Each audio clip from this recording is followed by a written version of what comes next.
Sige mga tao, may video ako para sa inyo na perpektong napapakita kung ano ang mali sa kanluraning sibilisasyon. May normal at matinong taong nagtatanong ng normal at matinong tanong.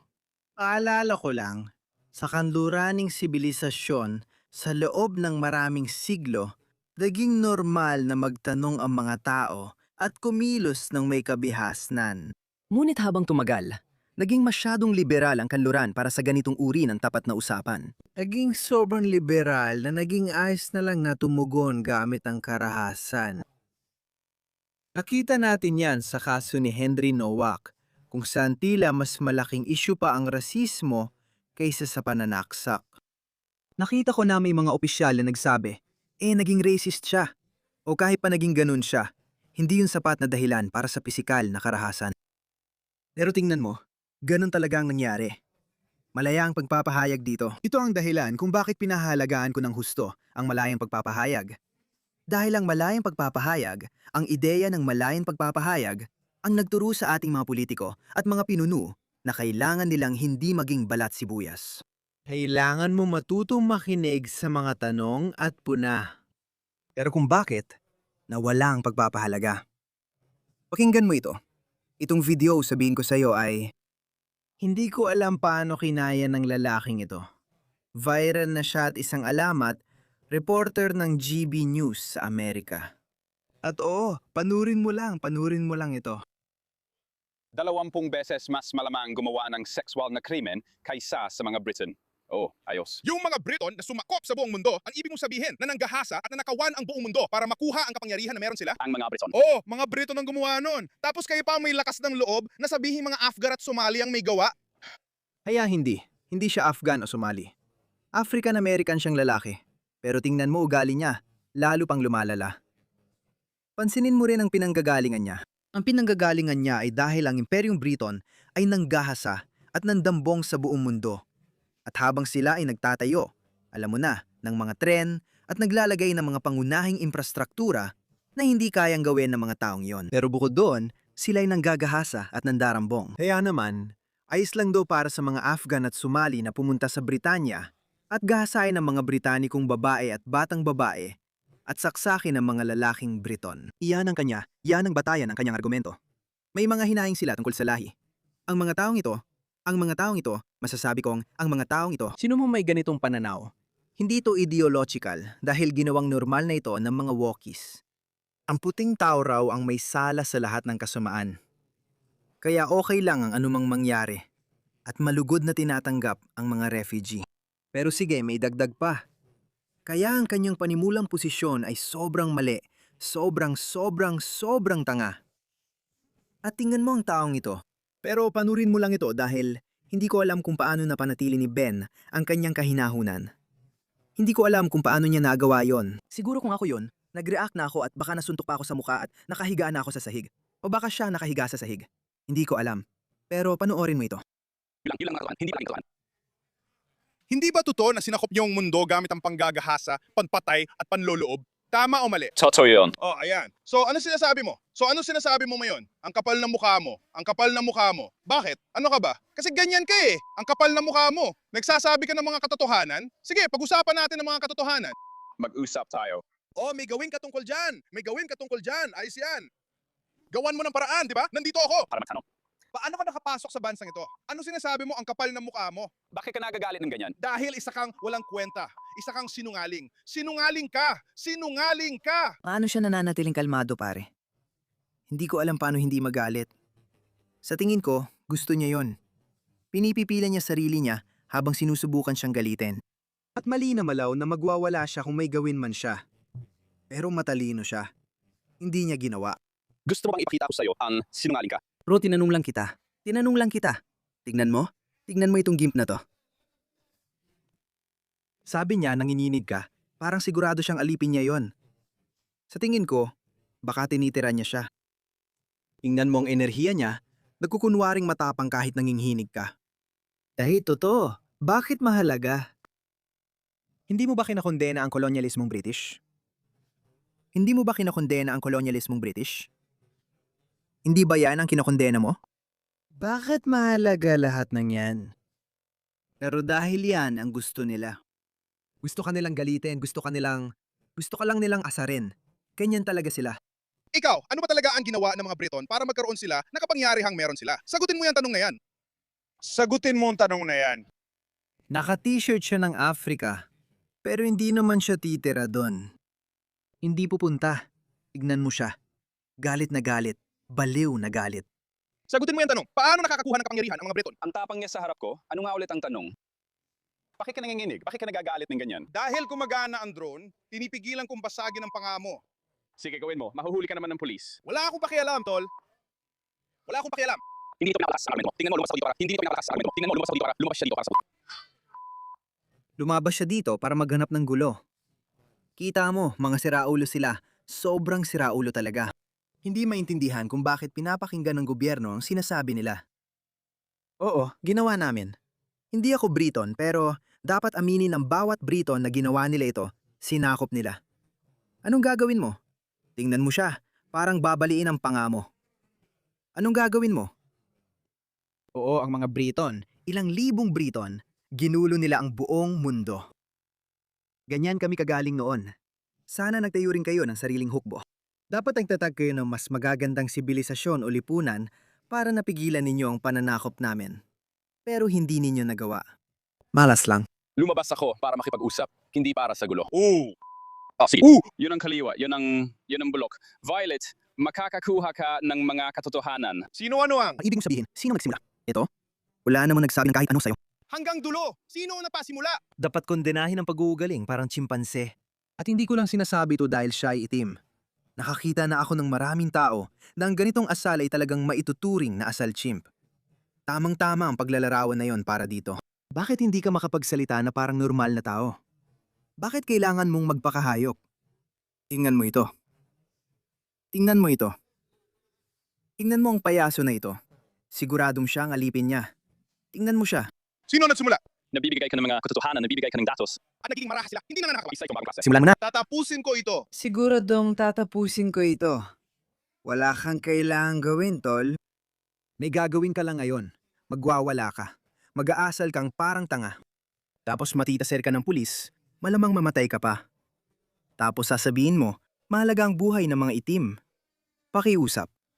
Tingnan mo ang rasismo. Ito ang tinitiis natin, pero ganito sila umasta. Ngayon ko lang naintindihan ang ibig nilang sabihin sa pagod.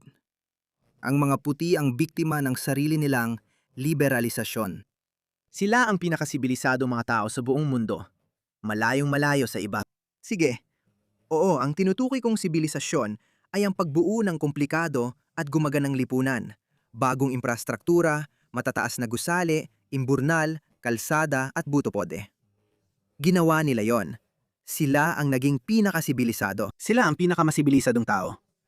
Sige, pinakamasibilisado. Alam kong maraming tao ang hindi magugustuhan yan, pero pasensya na, totoo naman. Naging pinakamasibilisado sila. Kaya sinabi nila, sige, papasukin natin ang mga tao. Pantay-pantay ang lahat ng tao. At ginawa nila yon.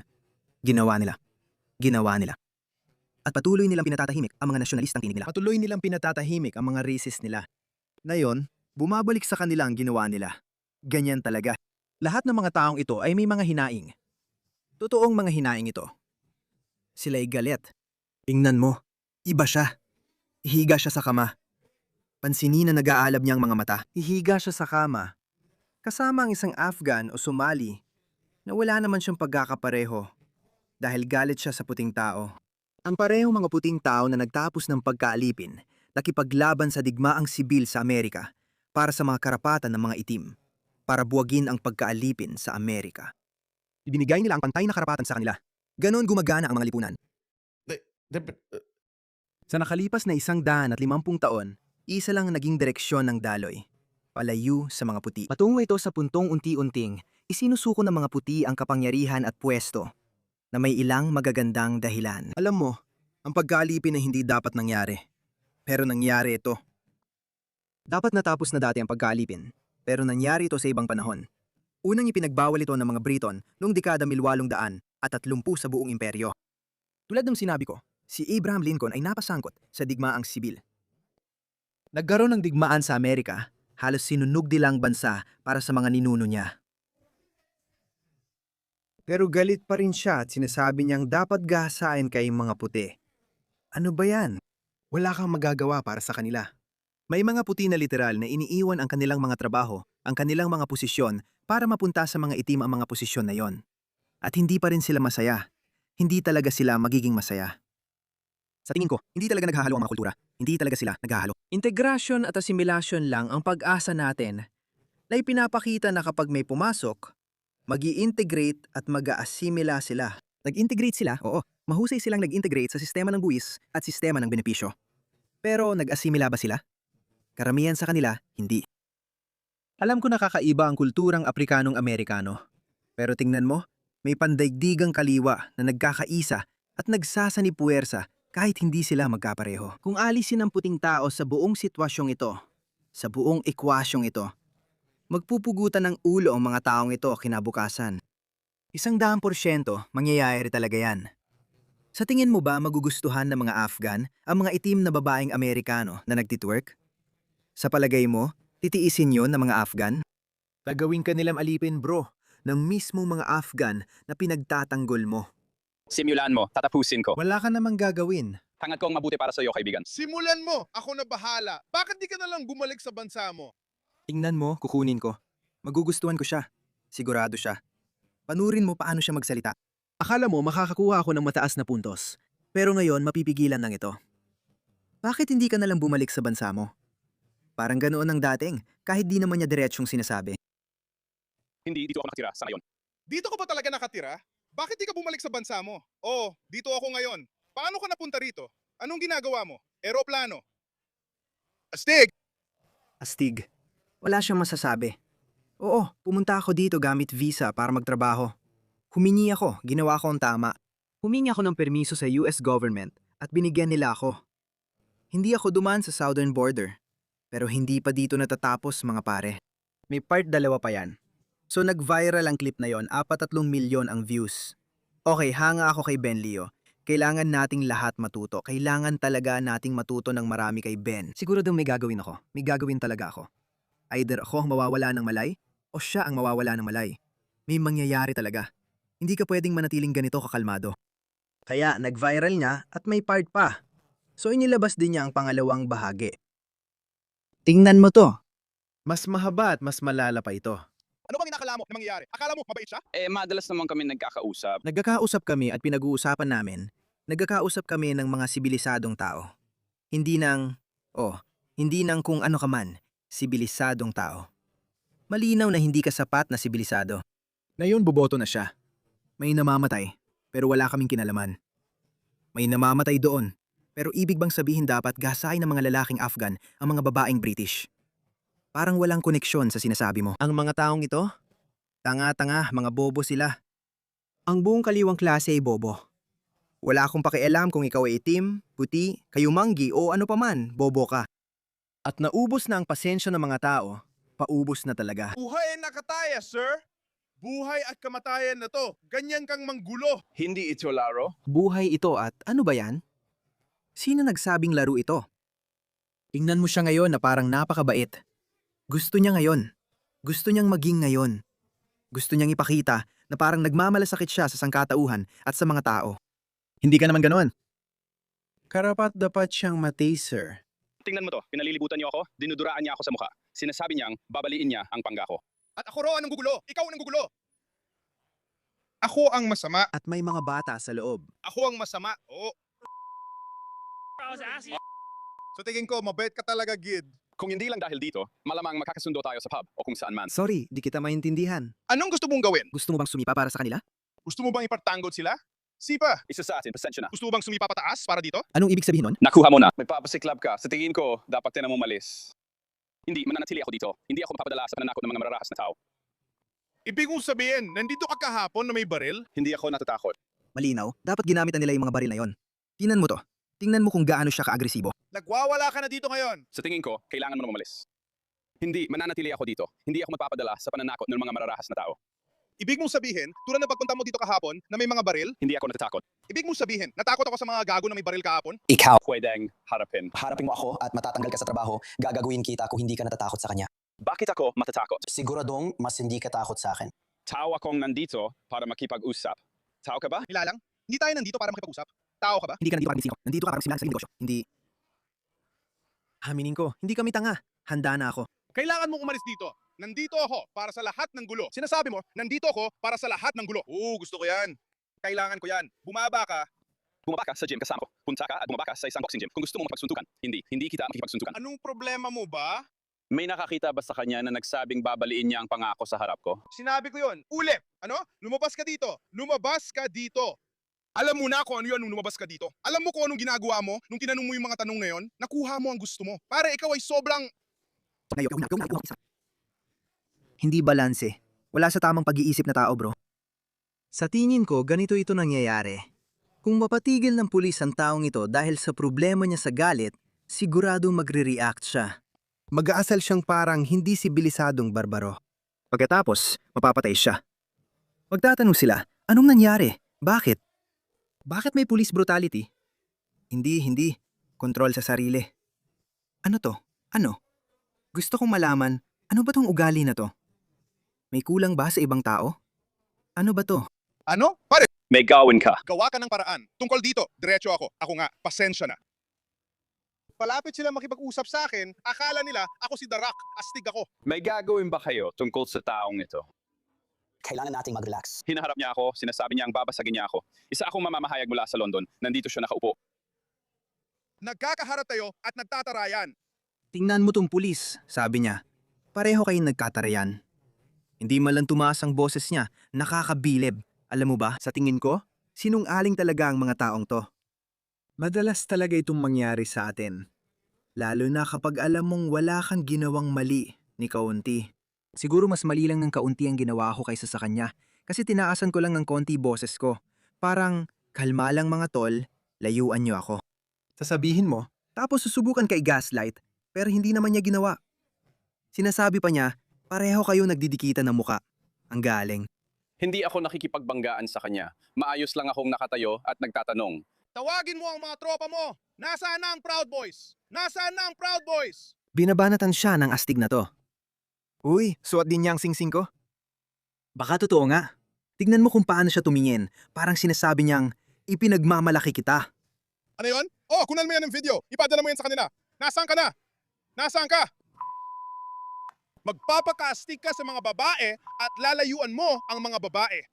Ayan na, sabi mas tahimik kumunta sa detention facility sa Newark sa ganitong oras. Maaraw at maganda ang panahon, nagtatanong lang ako ng mga simpleng tanong. May isang lalaki na nais ng datos kung mas maraming krimen nga ba nagagawa ng mga illegals kaysa sa iba. At ganyan ang naging reaksyon. Mga 10 lang sila doon.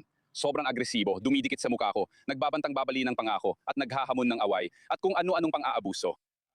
Kapag lumubog ang araw at dumami sila, kaya mo nakikitang kinakagat at inaatake ang mga ahente ng ICE. Kaya, aminin natin, kaya rin may mga taong tulad ni Charlie Kirk na pinapatay. Kaya may mga tangkang pagpatay kay Pangulong Trump at karahasan mula kaliwa. Sila ang ilan sa pinakawalang kontrol na taong nakasalamuha ko. Hindi rin nila ako matatakot sa pagtatanong ko. Kamanghamanghang asal. Nasaan si Jane Goodall? Kahangahangang asal. Tama, sige. Pakinggan natin ang kanyang mga saloobin. Sumikat siya mula noon at maraming Amerikano ang nagtanggol sa kanya. Nagbigay siya ng panayam kung saan ibinahagi niya ang kanyang mga saloobin. Pakinggan mo ito. Tama, sa totoo lang nakakabahala ang mga kuhang yon. Namamangha ako sa pagiging kalmado ni Ben Leo sa mga ganong sitwasyon. Sobrang nakakabahala kahit dito lang tayo nanonood mula sa panig na ito ng Atlantiko. Nandito pa rin naman si Ben. Gusto kong bumalik sa kanya kung pwede.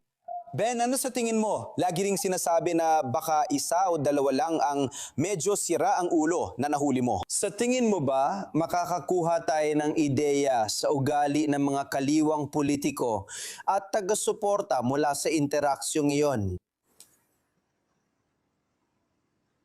Pasensya na, kailangan ko sabihin na oo, sigurado ako. Naipost ko na rin yung clip kanina sa GB News socials.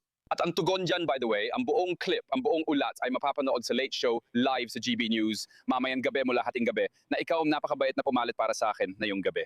Kaya lahat, manood kayo. Mas detalyado ang mga clip at konteksto sa nangyayari. Oo, sinabi ko matapos kong i-post ang clip na ito kanina. Nagpapakita ito kung bakit pinatay ang mga tulad ni Charlie Kirk. ganun din ang ginagawa niya. Naupo siya sa mesa, hawak ang mikropono at pinatay siya dahil doon. Ibinuwis niya ang buhay niya dahil sa karahasan nagmula sa kaliwa sa mga salita at ugali ng mga taong iyon. Yung lalaki doon, walang sagot o dahilan para umasta ng ganoon. Sinabi ko lang sa kanya na may kausap talaga akong iba.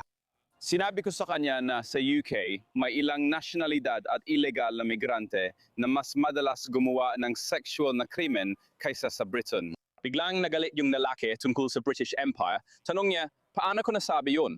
Lalo na't iniisip niya ang masasamang ginawa ng British Empire. Tandaan mga kaibigan, mahalaga ito.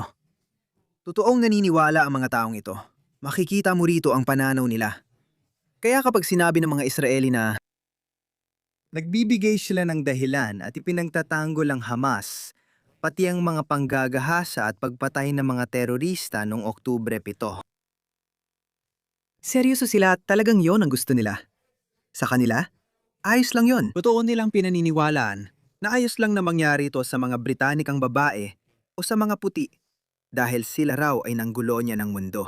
Maraming Indiano ang nagkukomento, gaya ng sinabi ni Social, Social Europa, kung ano ang itinanim, siya ring aanihin. Huwag mo na lang silang pagdebatean. Yan na agad ang paninindigan nila, kaya wala na akong pakialam at ayokong baguhin pa isip nila. May mas simpleng solusyon dyan. Ipa-deport. Ipa-deport. Kung patuloy mong pinapatulan ng usapan at sinasabi mo, alam mo ba, ganyan ang ginawa ng mga ninuno natin noon, kaya hindi dapat gawin o parusahan. Anong kailangan pa nating pagdebatehan yan? Pero kung kailangan mo talagang pagdebatehan at ibig sabihin hindi mo naman talaga kailangang pagdebatehan, kailangan mo ng desisyon. Kailangan mong magdesisyon. Ang desisyon ay ayaw mo nito.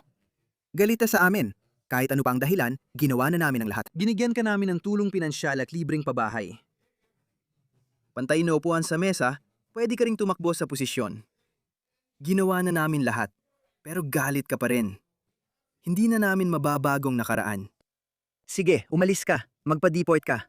Napalampas ko ang pagkakataong sabihin sa kanya na ang mga Briton ang unang nagtapos ng pagkaalipin at 25,000 Royal Navy na mandaragat ang nagbuwis ng buhay sa iba't ibang dagat. Sa totoo lang, mas nag-alala akong suntukin niya ako kaya pinalampas ko na lang. Oo, bihira talaga. Hindi ko sinasabing walang karahasan sa kanan, pero bihira ang ganong reaksyon. Tingnan mo ang nangyari kay Charlie Kirk at ang mga tangkang pagpatay kay Pangulong Trump. Bihira mo makita ang ganong bagay mula sa kanan, Will. Oo, may mga hinaing ang mga taong ito. Kung tatanungin mo ang mga Muslim, kung tatanungin mo ang mga itim, kung tatanungin mo ang mga Aprikano, kahit sino pa ang tanungin mo, lahat sila may mga hinaing. Ano bang gusto niyong gawin namin? Ano bang gusto niyong gawin ng mundo? Patuloy na lang bang mapahalay at magpapatay? Hindi. Bahala na, ipa-deport na lang.